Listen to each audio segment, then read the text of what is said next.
Mr. Paul of Texas, recognized for 5 minutes. Thank you, Mr. Speaker.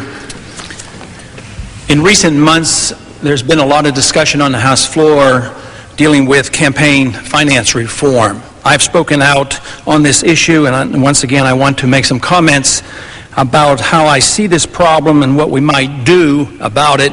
Also, I want to mention an amendment that I will be bringing up. I suspect we will be talking about campaign finance reform for a couple more months.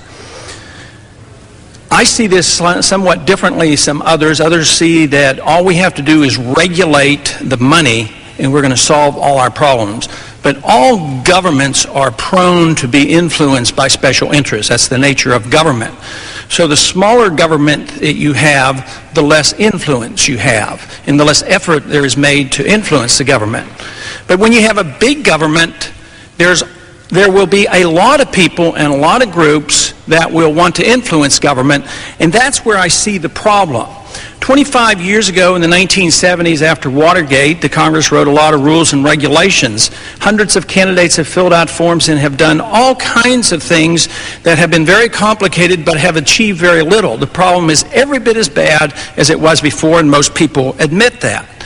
And I think there's a good reason for that, is that they were addressing the symptoms rather than the cause. And the cause is, of course, that big government is involved in every aspect of our lives, our personal lives, our economic lives, and also around the world, influencing almost every government in the world. So not only is there an incentive for business people to come here to influence our government, but there's labor groups that come to influence our government, but we have international groups and other governments coming to influence us. And until that is settled, we can rest assured that we will continue to have these problems. But there's another problem that I want to address, and that is the decreased interest in campaigns and elections. 30 years ago, we would have 30-some% of the people would turn out in the primary elections. Today, it's less than 20%. And it's a steady decline. And there's good reason for this. Because as government gets bigger and as money becomes more influential and money talks, the little people who have their desires and their voices to be unheard and want it to be heard, they feel very frustrated. So it is understandable and expected that there will be lower and lower turnouts in our elections, and that is exactly what is happening. Now, what is the case? Why is this the case? Is it just because they are apathetic? I don't think so. I think a lot of people make wise choices and say, it doesn't make a lot of difference. My vote doesn't really count because so much money is influencing what happens in Washington and with legislation. And yet, we have rules and laws throughout the country that make it just about impossible for anybody outside the ordinary two-party system to be represented. 20% of the people don't bother registering because of the frustration. 20% of the people who do register as independents. So that leaves about 60% of the vote is split between Republicans and Democrats, each getting 30%. They're a minority.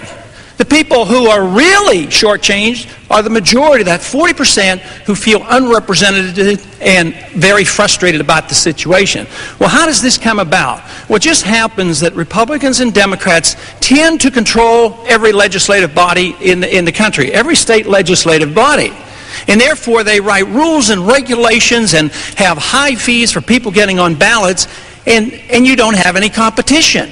And there's lack of interest, and there's a lot of frustration. Take, for instance, some of the groups that have tried in the past to get on and become known, but are frustrated by all these rules. There are independents, socialists, Greens, Taxpayers Party, populists, libertarians, constitutionalists, Reform Party, Natural Party, American Party, Liberal Party, Conservative Party, Right to Life, Citizens Party, New Alliance Party, Prohibitions Party, States' Rights Party. All these people have been totally frustrated because they have so many obstacles put in their way by requirement of huge numbers of signatures on ballot. I would like to quote from Richard Winger, who writes a letter called